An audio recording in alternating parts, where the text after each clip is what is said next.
os seus discípulos junto ao lago de Tiberíades, manifestou-se deste modo. Estavam juntos Simão, Pedro, Tomé, Natanael, que era da Caná da Galileia, e os filhos de Zebedeu entre os dois discípulos. Disse-lhe Simão Pedro: vou pescar. Responderam-lhe eles: também nós vamos contigo. Partiram e entraram na barca. Naquela noite, porém, nada apanharam. Chegando amanhã, Jesus estava na praia. Todavia, os discípulos não o reconheceram. Perguntou-lhe Jesus: amigos, não tendes alguma coisa para comer? Não, responderam. Disse-lhes ele: lançai ao redor ao lado direito, lançai a rede ao lado direito da barca e achareis. Lançaram, e já não podiam arrastá-la por causa da grande quantidade de peixes.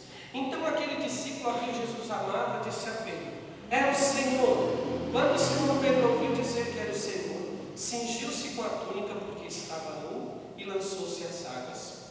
Os outros discípulos vieram da barca arrastando a rede dos peixes, pois estavam longe da terra, cerca de 200 côvados. Ao sentarem em terra, viram umas brasas preparadas e um peixe em cima delas e pão. Disse Jesus: trazei aqui alguns peixes que agora apanhastes. Subiu Simão Pedro e puxou a rede para a terra, cheia de 153 peixes. Apesar de serem tantos, a rede não se rompeu. Disse-lhe Jesus: vinde e comei. Nenhum dos discípulos ousou perguntar-lhe: quem és tu? Pois bem sabiam que era o Senhor. Amém? Amém? Amém. Meu amado, minha amada, onde é que Jesus encontra Pedro pela primeira vez? Ou Pedro encontra Jesus pela primeira vez? Pescando, no barco. E lá Jesus chega, se aproxima e repete como faz esse milagre. Primeira impressão que Jesus tem de Pedro é esse milagre: lança as redes. Lancei as redes. E Pedro lançou, pescamos a noite inteira, Senhor, mas por causa da tua palavra eu vou lançar a rede. Lançou a rede e colheu um monte de peixes. Aqui Jesus já tinha morrido, tinha ressuscitado, os discípulos já tinham ficado com medo porque o Senhor ia abandonar eles e voltaram para a vida velha. Voltaram para fazer as mesmas coisas. E aí Jesus volta a repetir a mesma cena. Estão eles pescando a noite inteira, nada apanharam. Jesus já no começo da manhã diz: lançai a rede do lado direito. Eles lançaram a rede. Quando lançaram a rede, apanharam aquela multidão de peixes. E aí João diz: é o Senhor. E Pedro se lança, porque Pedro havia negado Jesus 3 vezes. Pedro negou Jesus 3 vezes. E aí essa semana ainda vi o filme de Pedro, sobre a história todinha de Pedro, baseada na história de Pedro. E aí chega lá no último momento, quando Pedro já está em Roma, dizem para ele: Pedro, te prepara para fugir, porque Nero vai fazer uma grande perseguição. E o Pedro vai. E aí eles dizem: nega Jesus, porque vai morrer. Jesus diz assim, Pedro responde: eu já neguei. Vocês estão com alergia? Aqui matando com alergia. Nós vamos fazer oração de cura da garganta, eles são graves, vão pedir. E aí ele olha e diz assim: eu já neguei o Senhor uma vez e me arrependi do que eu fiz. Agora não vou fazer mais. Meu amado, minha amada, quantas vezes nós temos negado a Jesus? Quantas vezes nós negamos a Jesus e voltamos a cometer os mesmos erros do passado, as mesmas coisas do passado, sendo que nós já sabemos o que devia fazer, sendo que as coisas precisam ser mudadas. E o Senhor nos deu essa palavra no último capítulo do Evangelho. Já logo em seguida, virando a página, vai ser Pentecostes, porque diz a palavra que estavam todos reunidos no mesmo lugar, e de repente soprou sobre aquele lugar um vento impetuoso que encheu a todos eles com uma força nova, fez as janelas tremerem, fez a cidade de Jerusalém ouvir, fez toda Jerusalém escutar que estava acontecendo alguma coisa no cenário. Até então, esses irmãos que estavam ali eram irmãos que estavam com medo da palavra, com medo de anunciar Jesus. Diz a Sagrada Escritura que eles tinham medo dos judeus, estavam com as portas trancadas com medo dos judeus. Quantas vezes nós temos as portas trancadas de nossa inteligência, de nossa vida, de nosso conhecimento para Deus, porque achamos que somos donos da verdade ou temos medo da verdade? Quantas vezes nós fechamos as portas do nosso coração e não deixamos Jesus imperar, porque muitas vezes não sabemos o estrago que Ele vai fazer nisso? Porque a resposta de Jesus a Nicodemos é essa: o vento sopra onde quer, ninguém ouve o ruído, ninguém sabe de onde vem nem para onde vai. Assim acontece com aquele que nasceu do Espírito. Assim acontece com aquele que nasceu do Espírito. Meu amado, minha amada, nós precisamos ser cheios de Deus, precisamos ser do amor de Deus. Precisamos libertar o nosso coração, a nossa consciência, as nossas mentes, os nossos pensamentos para o amor de Deus. Precisamos libertar a nossa alma para que o Senhor possa fazer um novo Pentecostes. E Pentecostes é o quê? É o reino de Deus estabelecido sobre a terra. Final de semana nós comemoramos a ascensão do Senhor aos céus. Ninguém ascende aos céus sozinho. Ascender significa que ele subiu por conta própria. Nossa Senhora foi assunta, ela foi levada. Jesus ascendeu, ele foi por si só para o céu. E ele diz que se eu não for, o Paráclito não virá. Se eu não for, o Espírito Santo não será derramado. Se eu não for para o Pai, o Espírito Santo não poderá vir. E é isso que nós temos que pedir, deixar Jesus nos elevar de coração, deixar que Jesus leve o nosso coração diante de Deus, para que o Espírito Santo possa vir dominar todas as coisas que nós temos e somos. Meu irmão, minha irmã, quando eu tive a minha primeira experiência de Pentecostes, há um bocado de tempo atrás, né? A gente começa a não contar mais os tempos para não poder ficar muito velho. Há muito tempo atrás, não é Barbacena, quando era novinho, não é Barbacena? Há muito tempo atrás, nós estávamos num congresso, 4 dias clamando, pedindo a presença de Deus, pedindo o poder de Deus para ser derramado sobre os corações. E o padre iniciou a pregação, o Padre Márcio de Florianópolis, o Padre Márcio Miano, iniciou a pregação nessa palavra de Atos dos Apóstolos, e dizendo, chegando o dia de Pentecostes, estavam todos reunidos no mesmo lugar, e de repente soprou um vento impetuoso sobre todos eles. Quando o padre falou aquilo, soprou daquele ginásio de esportes que nós estávamos, uma ventania tremenda que começou a bater no telhado. E nós começamos a clamar a presença do Espírito Santo, o derramamento do Espírito Santo, a força de um novo Pentecostes, o derramamento de um novo Pentecostes. E é isso que nós temos que pedir, porque a palavra é clara: pedir, recebereis, buscar e achareis.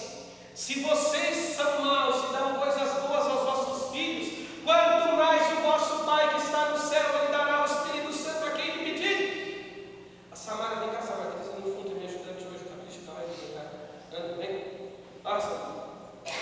Nossa. Segura aqui para mim, Samara.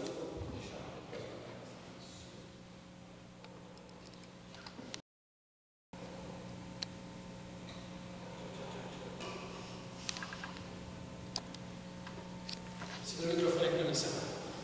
Meu amado, se você vem à igreja, mas você se acha muito santo, muito dono da verdade, você vai derramar o Espírito Santo em você e vai ficar até ali. Você não precisa mais, você já é santo, não é verdade? Então você não precisa mais do Espírito Santo. Então você deixa ele ali, quietinho, não faz nada, a água vai ficando parada, o Espírito Santo vai ficando paradinho, e a água parada cria o quê? Mosquito da dengue. Fica todo mundo amarelo, igual o copinho.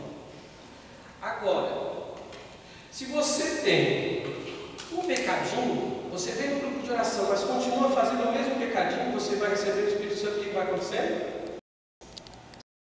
Vivendo a mesma experiência de pecado, o mesmo jeito que você vive, o Espírito Santo vai indo embora.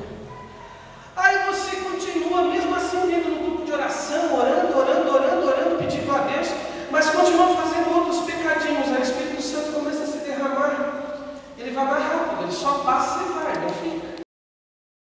Você diz, Espírito Santo, me consola porque eu preciso muito mais de Ti. Vai pedindo mais. Por mais que o Espírito Santo se vá por baixo, mas há muita graça se derramando. Força aí, Samara. Uma salva de palmas para Samara que você disse para mim.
Meu amado, minha amada, a palavra diz que estavam todos reunidos no mesmo lugar.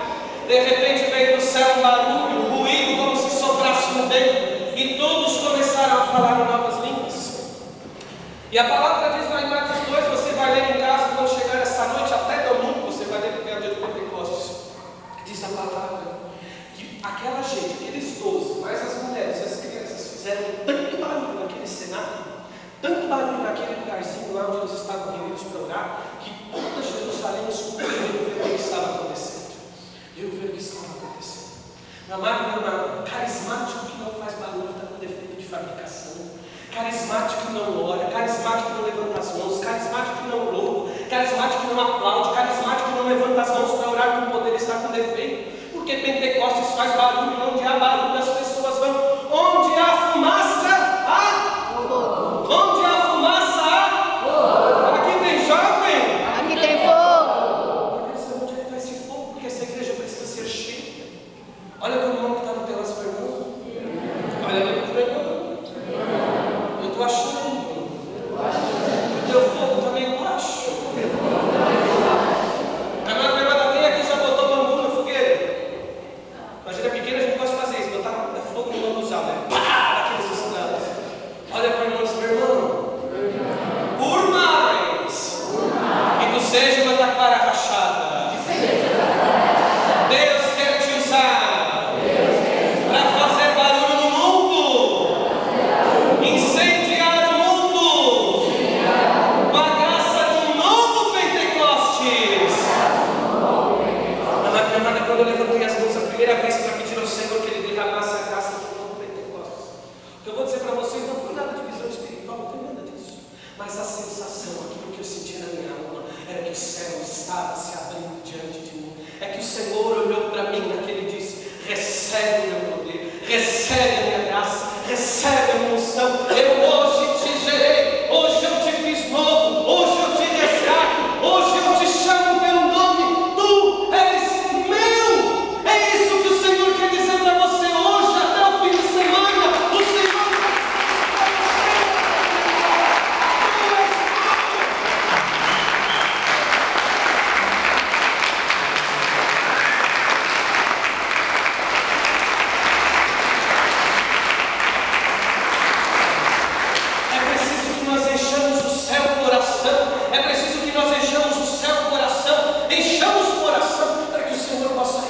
prodígios, milagres e sinais, fazer a graça de um novo Pentecostes. Minha amada, essa semana no culto o Senhor nos dava a imagem de que nós éramos uma casa velha. Uma casa velha. Alguém aqui já jantou em casa velha, de madeira? Que a gente vai pensar quer ver se a casa ainda tem aqueles relógios de bomba ainda que toca meia-noite? Uma vez eu fui ficar lá no seminário, tinha casa lá no São Miguel, casa maravilhosa, enorme, só a casa era tamanho dessa capela toda, os quartos gigantes, estava lá sozinho, no último quarto eu tinha morrido com um senhor ainda, né? Estava a batida dele esticada na parede, meia-noite, daqui a pouco aquele relógio, eu deixo você esperar todo mundo sentado lá na frente da casa, bem da lua. Amado, minha amada, nós não podemos ter medo de Deus. A palavra diz que o Senhor faz nova todas as coisas. Deus não recicla, Deus faz nova todas as coisas. Deus não trabalha